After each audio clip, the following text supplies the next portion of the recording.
to children that we wanted to remind all of you, our other decorating and staging professionals, of why we do what we do.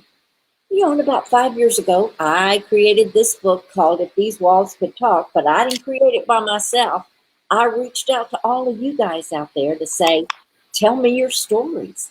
I mean, we aren't together 5 minutes until I'm going, oh, let me tell you about this client I had. This was so funny. Or listen, let me caution you about this. Or let me tell you a lesson that I learned this week while working in a particular house.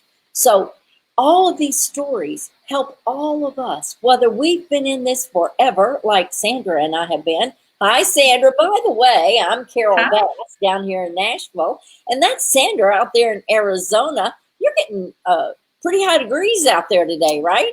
I love every degree. Yes, we are getting some nice warm temperature, but it's great. Honestly, I am Okay. not going to complain.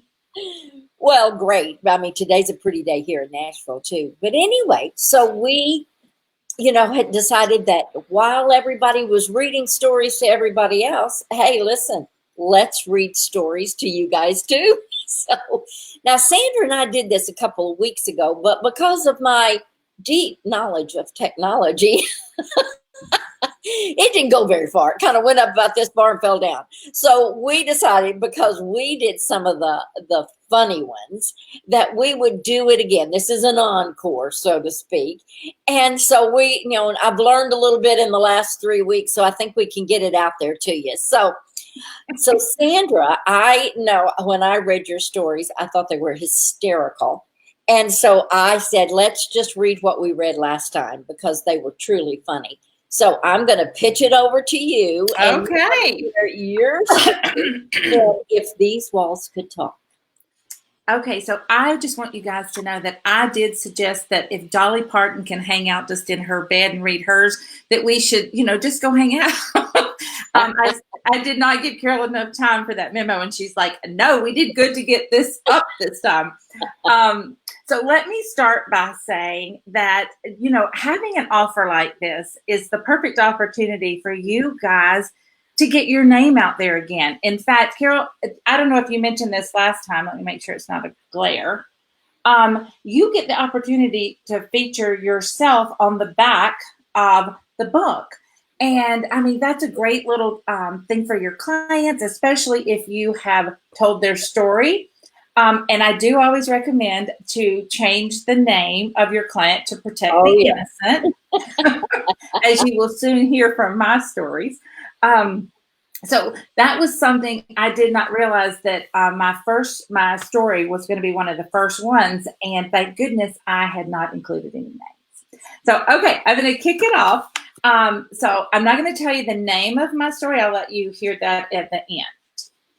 So recently, during a new client consultation, we're in the middle of Mary's home. I do always change my client's name to Mary.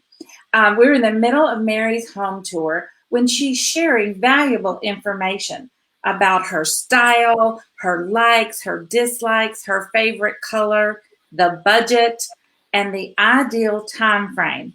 Guys, all those things that we really try and get from our consultations. She had a wealth of knowledge to provide me clarity. I knew exactly what I was going to do to help my new client. I wanted to make her happy. I was beaming with confidence until she gave me one more directive. I want you to help me decorate my house to get a man. Okay, you read it or heard it right. And I'm a people pleaser. With all this great information about this job, I really thought it was going to go smoothly. Now I had to get my new client a man. Typically, at this point, my mind has jumped into that creative design pool. I'm visualizing colors on the wall, new art, tile selections, etc. Now I can honestly say I'm even thinking, how can I get this sweet client a man with my design? She even provided me some few suggestions where he could keep his clothes. We could use some masculine colors like black. He needs to feel comfortable with the bedding choice. I smiled, recapped the information, gave a detailed task list and I promised I would do my best to design her a space that would attract a man. Now, I know you're all anxious to hear the results and see the design. Unfortunately, we had to go to print prior to the project start date.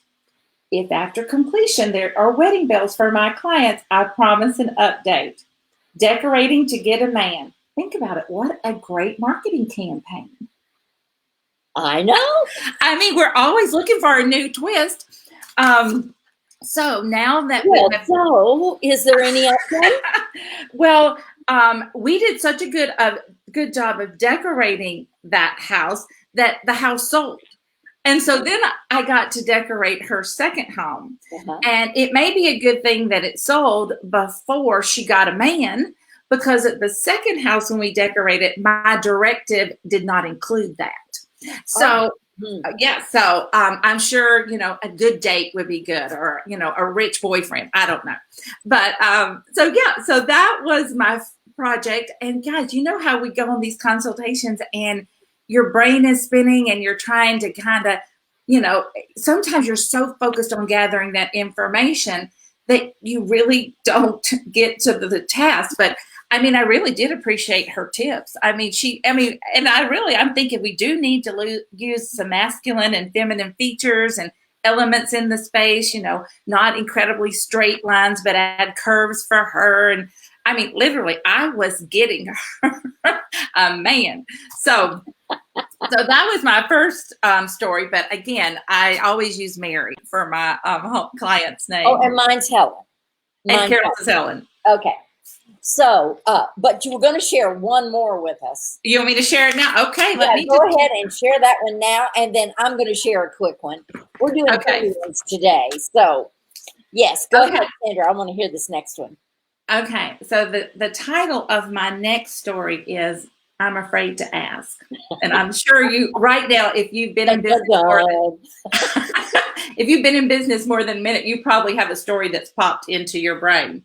Okay, so fellow decorators, you know the zone you enter when you're working diligently on a project. When coordinating a move-in, there's even more stress. During those move-ins, time is critical to give direction while those movers are holding those heavy pieces of furniture and staring at you. You're solving problems all day long. During this one particular move-in, we had placed the furniture, hung most of the art, and the house was 7,000 square feet. Ooh. At the end of the day, still in my laser focus mode, the homeowner declared that I couldn't leave until we placed blank. And I just totally missed it. I was so, first of all, we were hot, but anyway, so I missed what it was that we needed to place. Blank was. Yeah. So she slowly walked out holding a stuffed kitten with two hands, emphasizing its importance. Now, I'm talking about one of those stuffed kittens that you see at a specialty gift shop. I mean, that look real. Anyway, make them breathe now. Well, I would have probably died if that was the case, but I was just so conscious of my task. But anyway, so my problem-solving mind would not allow me to even ask questions. I started imagining where Kitty would be the happiest. I tried several places, not loving them. I'd occasionally glance back at my homeowner, and she and I would study the placement, and then we'd try another location. Finally, we found the perfect place for Kitty. She hugged me, telling me that I had solved the most important problem of the day. As I drove home, starting to decompress, as we do after a busy day, the Kitty placement hit me. I didn't know if I was proud of my client services or disturbed at how important this assignment became to me. Any way you look at it, I had a happy client and I had a check in my hand. Oh my God. The things we do. I know, but I'm telling you, she brought this kitty, Sandra. And I'm like, absolutely. And we would place it, and then we'd stand back. I'm like, no, I don't think this is it. And she'd go, I agree. We try it somewhere else. And I'm like, And let's you just don't know try whether it was a real stuffed kitty or I really, toys. I would have said maybe not, except, guys, we feed off of our clients, and she literally teared up, hugged me, that was the most important thing I had done all day. And we had done a lot. So whatever that client may ask us to do, we put our heart and soul into it. And that is why we also give invoices at the end of the day. As soon as we get home. Exactly. Oh my gosh. Well, I'm looking for my story, and here I'm ready. I really am ready. I really am ready. I'm just not sure what I did with it. Sandra, do you know what page it's on? Carol, I have to be honest. I don't even know what story you're reading today. I'm reading It Only Has to Live Till Dark. Oh, here it is. Okay. It's right next to yours. Okay, well, I have kind of a funny one too. But now, those of you that saw us the first time, which are just a select few, I read this one the first time too. So I'm going to read mine. It Only Has to Live Till Dark. I had an opportunity to decorate a house in a strong Asian style. The homeowner's parents had traveled to China for years and had purchased many beautiful and decorative treasures. I was excited about doing something other than a pottery barn style, which is what we get so much of. Yeah. The night before the makeover, the car was packed, and the makeover was the very next day. I asked my husband to take me to the pet store because I needed something for the next day. He said, sure, but when he saw my purchase, he was stunned. I needed a beautiful live goldfish for my design. I wanted a real fish swimming in a lovely bowl to accent the coffee table. He laughed and said, you know it's gonna die, don't you? And I said, sweetly smiled and replied, well, honey, it only has to live till dark, until the reveal is over. And she goes, oh, yes, it's a beautiful Asian room. Okay. The design went swimmingly, and she loved her room. She paid me. There we go again. She paid me, and I went on my way, not giving that fish another thought. Fast forward 4 years, and Helen called me out of the blue. She had moved to a new home and needed my services again. I was delighted to hear from her. When we were touring the new house, I spied a large, murky goldfish bowl in her kitchen. I saw a very fat and very old goldfish staring back at me. I looked at Amy with all-knowing eyes and said, is this? Before she could finish my sentence, she said, yes, and I've been moving that goldfish to various places, and he's still alive. With empathy in my voice, I said, oh, Helen, I'm so sorry. It was only supposed to live till dark. But anyway, so it's just the kind of things that we do just to add that extra touch. But, light bulbs, things like that, I'm thinking, hey, I've just got to have it on, and it's just got to work till dark, till they see their design and everything is A-okay. Or in staging purposes until they buy it. Until it's sold. Yes, indeed. Right. Yes, it only has to live till it's sold. So guys, keep sending those stories to us. We are having a ball reading your stories, and we are going to be doing a volume 2. And if you want information on how to submit the story, I have been kind of just getting emails that said, here's my story, but there is an official way to submit it. Just send me an email that says, I have a story, and then I will forward to you how you go about getting your story in the book. Okay?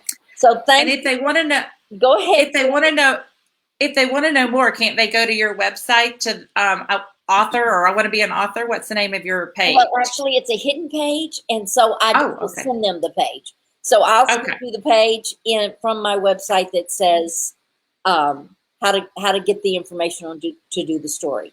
So just send me something right now that says I have a story. I'll forward that to you, And then next week, I think Grace Ann's going to be with us next week. Grace Ann's from up in Illinois, good. and she also added stories to the book. So, guys, thank you for joining us again for Storytime. You never know, next time we could be in bed. Bye, everybody. We'll warn you first. Yes.